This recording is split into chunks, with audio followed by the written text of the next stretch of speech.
we're breaking away from the Senate hearing on extrajudicial killings.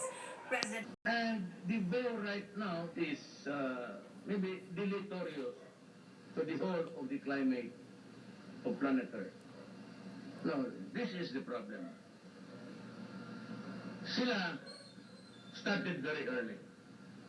So, upon the dawn of the industrialized era of this planet, sila yung mabibilis, and the consumed oil, the fossil fuel oil bunker, lahat diesel, sila yung tumaas na daan. Sila yung bumubuga, and they took them years to do it. Now that they have changed the climate, because we were then poor, and we had nothing, gusto naman tayo, gusto natin umabot din sa kanilang parang kayamanan. So sabi na, huwag masyado kasi nagpupulot tayo ng air. Kami mag-control, kayo kontrolin. Pero kung anong atas, huwag kang sumubra. Sumunod ka sa ratio and proportion. Ay sabi ko mga gago talaga, umalis kayo dyan.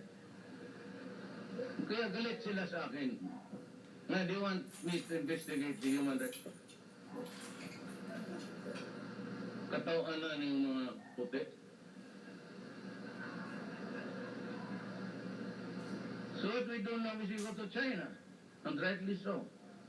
China is in good faith. Yung historical naman yan. Sabi na, hindi naman yan kanya. Ng mga leaders ngayon. So, there is the arbitral judgment because may contest yan. But nung nanalo na tayo, may dalawang options.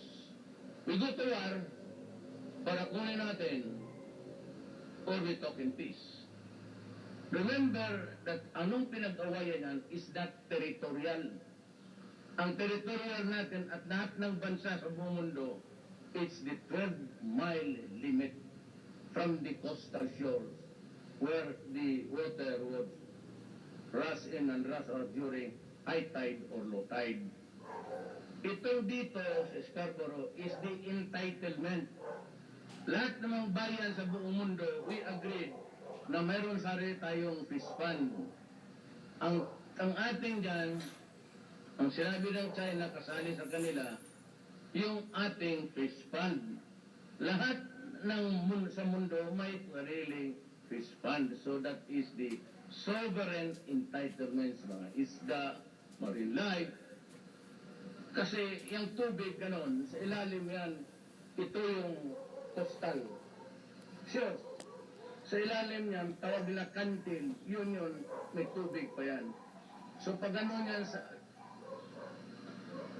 these are what you would call the continental shelf. Hindi yung pagkita mo dyan, maglakad ka sa beach, na dyan, mismo, wala ng lupa. May lupa pa sa ilalim yan, meron pa yung papunta ng that is the continental shelf. And that is the basis of our claim for the sovereign entitlement. So, hindi naman tayo pwede mag-gera. Mag-usap na muna tayo. And there will be a time.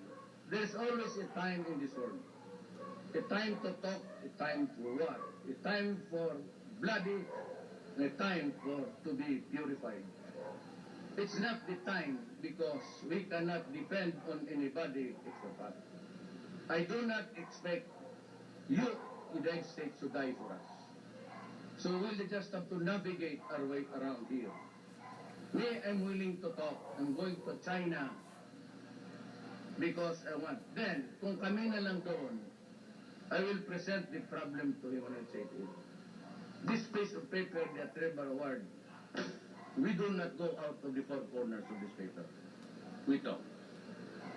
Ngayon, pero hindi yung patapang-tapangan tayong negosyo na. Kita mo, tulong sinagawa ng power plant. And just imagine if we can get their help in the years to come. It's not territorial. Kung territorial, matagal na tayo ng kapatayan dyan. It's the always sovereign entitlement. But one of the things that they would demand, if I go to the mainland China, is give us back our fishing rights. That's one. Non-negotiable. Pobre among mga kababayan. Two, then, whatever kung gas, meron doon ang agreement between China and the Philippines during the time of, those the representatives energy. Di ba? Oh. Hands up ka agad, ma-absent ka na. We had this scientific, it was supposed to be, actually it was just legalist, tokatis lang yun, diplomatic way. So really, towards a joint venture. Nung umakyat si Aquino, tinabla niya. So kaya galit ang China. Galit talaga sa kanya. Ngayon, sabi ko sa, usap tayo. But there will be a time. But just like what the Bible says, mga Kristiyanos, there is always a time to talk, a time to be nice, a time to be ugly, a time to be ugly, a time to be beautiful, a time for peace, a time for war, a time to be born, and a time to die. Hindi natin pwede bigla-biglain ito. So, we would like to thank China, the Gachanon family of Chinese ancestry, mine also, and we would only aspire for one nation. I will not obey to the unreasonable mandates of whatever mga EU dyan. EU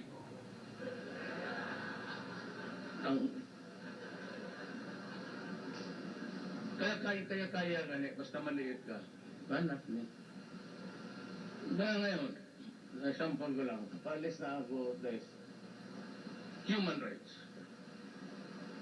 Davao was very topsy-turvy. When I became mayor, I said, kayong mga kriminal, mga durugista, mga adik, mga udapper, umalis kayo. Kasi pag hindi, talagang mamatay kayo. Now, bakit nga maraming patay? You know why? Hindi yan sinasalvage. Kagaya nga sa Manila ngayon. Kasi ang pulis talaga takot yan. Anak ka ng... You should know because I was a prosecutor, a vice mayor, mayor, congressman, presidente na ngayon. Kung bakit, ayaw ko dumating ako dyan. Pero basta ganun ang laro. Takot talaga ang pulis noon. Kung hindi mo sabihan ang pulis, hulihin mo, go after them, arrest them, and if they present a violent resistance, kill them. Yan. With those words, maraming patay. Davao, yung lumaban talaga, namamatay. Pero sabihin mo na patay ko, nakatali ang kamay sa likod ko. Those were the handiwork of their co-conspirators dyan sa droga. Kasi bago kami nag-umpisa, sabi ko, hulihin mo ito, tapos ituro mo yung isa, piyakit sa iyo. Yung isa naman, ituro mo siya yung nagpabili sa iyo. So yung binabalot na yung tinotorture, hindi trabaho ng gobyerno yan. Bakit magbalot na hindi naman nagpuproduce ng mami ang gobyerno? Barilin mo lang dyan. Iwanan mo, kung gusto mo talaga extrajudicial. But most of them were really, because ang police talagang agresibo na. Kasi sinabi ko, go! At saka kung ano ang mangyari, as long as it is in the performance of your duty, duty connected, and when your life is in danger, patayin mo. Huwag kang mamatay kasi pagdating ko, ikaw ang barilin ko. Ito, that is really my language. Ngayon, they've been using it. Hanggang ngayon, doon sa EU, that is known to issue warnings of killing criminals. Sabi ko, fuck you. Why are you threatening me, including itong rapporteur ng Amerika? Why are you complaining so much about me threatening the criminals of the drug syndicates? If you consider the fact that we have now 3 million 700 drug addicts. By that number alone, it would tell you it's a very serious crime. Tingnan mo ngayon na wala ng addict. 60% reduce ng kriminal. Wala, pero maraming patay. Pero yung mga addict. Kasi yung addict, 6 months to 1 year magamit ng siyabot. Either mag-suicide yan sa gagawa nila o mag-hold up. But in the end, yung may pera, ayan, maraming pamilya. Even in Davao. Basta itong mayayaman na hindi na sila kailangan magnakaw, magpatay. Hindi na kailangan and they see the hopelessness of that. Yan ang totoo yan. Ito mga Amerikano, pabuta bangol. Nakutin pa ako na, bakit hindi ko sila putahin? Noong mayor ako, it was all right for them to criticize me. You know, you have a mayor in that Mindanao Island who's very talkative about killing, so easy. Okay lang yun. Pero presidente ako, lecturean ako ng putang ina niyang raportor. Tapos sabihin ako yung you know, there is no crime at all in the Philippines which says I cannot threaten criminals or else I will go to prison. Walang crime nagsabi nga bawal magsabi ka kriminal. Kayong mga terorista. Kayong mga... Tapos ako ang... Sinabi na doon sa... They went into Iraq on the excuse of weapons of mass destruction. Pinatay nila si Saddam. Kaya today I announce sa international, sa Al Jazeera, I am inviting the United Nations, si Bangki,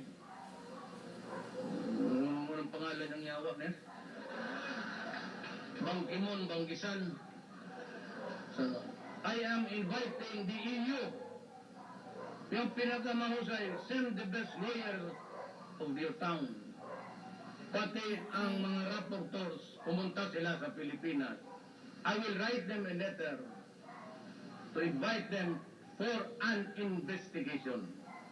But, in keeping with the time-honored principle of the right to be heard, matapos sila kung tanungin ko sila. Isa-isahin ko sila. In open forum, you can use the Senate o yung Folk Art Center, whatever. Everybody would be invited. Tapos manood kayo. Tingnan ninyo kung paano ko kampasuhin yung mga yawa na yan. Wala na.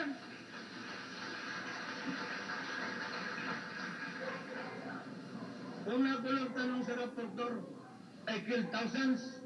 Or what was the name of the first victim? What happened? Where? For what reason? How was it done? What time was it? Ay ba si Obama? Papatay yung mga ducks doon. Kahapon may binaril na ng mga African-American. Kaya magpadala ako ng rapporteur bukas doon sa Amerika. Tanongin ito, bakit pinagbabariling itong mga itim dito? Tapos sabi ng Britain, sabi ng Germany, di warningan nila yung Arabs. You stop because we will bomb you. Ang tinatakot ko mga kriminal, itong inyong mga bayan ng mundong ito, ang mga kawawang Arab, mga Muslim, pinag-aapi-api ninyo. The Middle East is a destroyed part of the planet na wala na talagang wala. Kasi yan sila, kaya ako nagmumura. Kasi kung sila akala mo with all the pontification and every word that the utter, they would like it to be treated as an ex-cathedra thing. Kung sila marunong, tayo binababoy. Bakit ganon? Politika yan eh. Galing yan sa Davao. It started in Davao as a political issue. As a matter of fact, go to Davao, yung DDS is not really, DDS was during the time, Sparrow versus the DDS of government.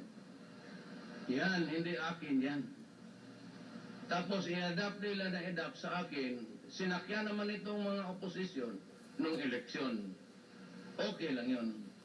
Ngayon hanggang ngayon, kita mo, Dilima, she was 7 years chairman of the human rights. Binibiran niya ako. Hindi pinapayal ng kaso. The Secretary of Justice, she was building a name at my expense para mag-popular. So what now? Okay na mo. She was not only screwing her driver, she was screwing the nation. Yan ang down. Kita mo na? O ngayon, sana yung human rights. Kaninong papel ginamit ninyo para sa investigation? From where were the papers? Kaya yung hirap yan gano'n. Nakita mo, so after all, kaya sabi ko 6 months, because at the time when I said, I need another 6 months. Yun yung pinahon sinabi ko kay Dilima, you better hang yourself. Kasi nandito na sa mga kamay ko yung sinabitan nila, tinignan ko na. So all the while, because of her propensity for sex, ayun. Ngayon lang mo nakita na babae na lumabas sa buong social media na kangiti pambuang. Mura ko yun hitabo. Putang ina kung nanay ko yan, barilin ko. God. Yan nga, that is a lesson to be learned sa mga. Tapos sabihin ito mga BB plus credit, walang pakialam sa inyo. I'm formulating a new foreign policy. I'll be neutral. At saka yung sabi ng Amerikano, magpatrol-patrol dyan sa China Sea. I will not allow the armed forces to do that. Stop it. Why should we go into joint patrol tapos nagkagirap? Pag nagkagira saan ang battleground? Diyan Palawan. Kalukuhan yan. Magira na kayo dyan. Okay na kami dito pa. Inaugurate na lang kami. Kung meron kami nito, kaya I'd really be happy if I get to be invited so many hundreds of kilometers away. I would still go there. If it's relevant, you know itong electricity, it is really the Carabao.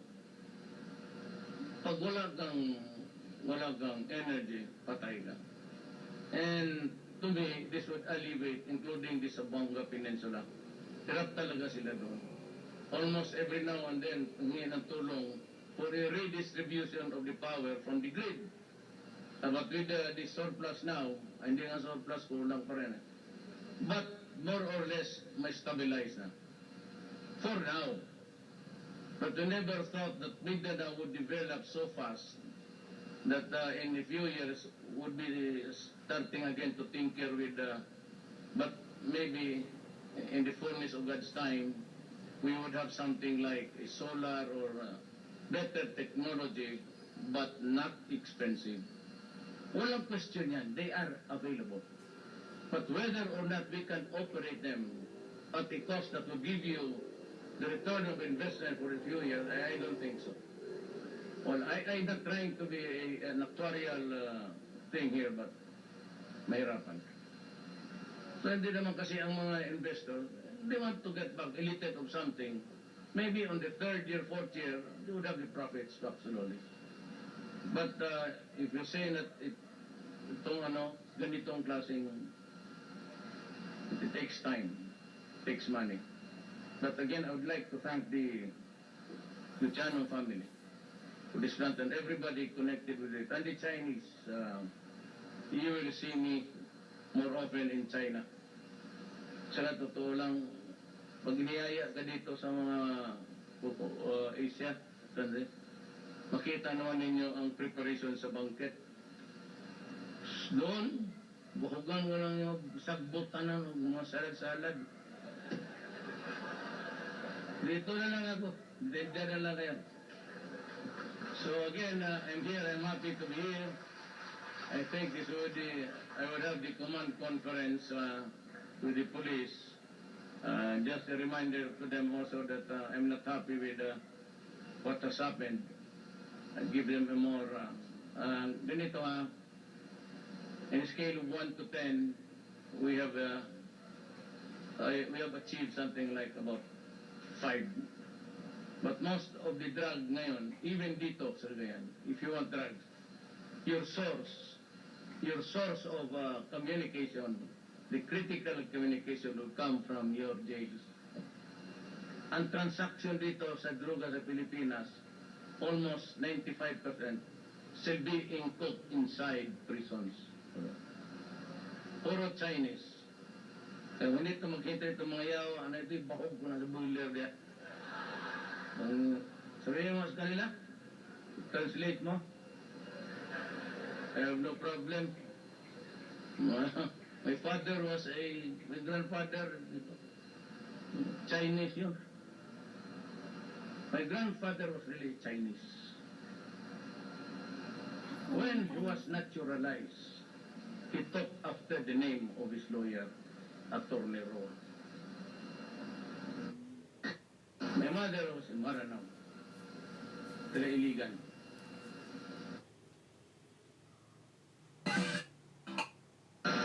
Pero yung mga half-sister niya, ano lang Roa rin. He was really Roa, but he was really Chinese also. Most of the time, and there was this naturalization proceeding, yan ang ginagawa nila eh. Ina-adapt nila ang mga pangalan ng mga abogado nila.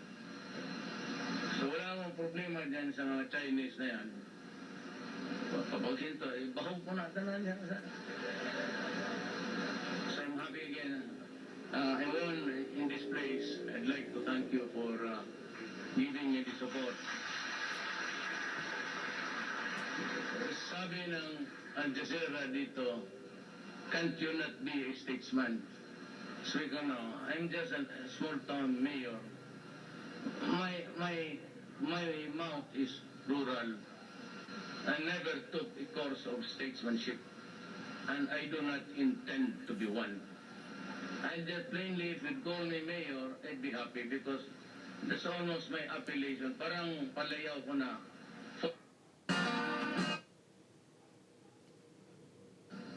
Patulago, I serve. What I promised you, I will do. No corruption in government. Tinanggal ko na ngayon yung dito eh. As I said so many stories, hindi na ako nakatiis. And I have accepted so many courtesy resignations. Most of them sa regulatory bodies. Regulatory yung TRB, itong customs, BIR. But I promise you, it will be a clean government. And I hope to stop drugs somehow and criminality. Okay na ang bansa namin. Kasi ganito lang ako, okay na. Never mind about dyan sa labas.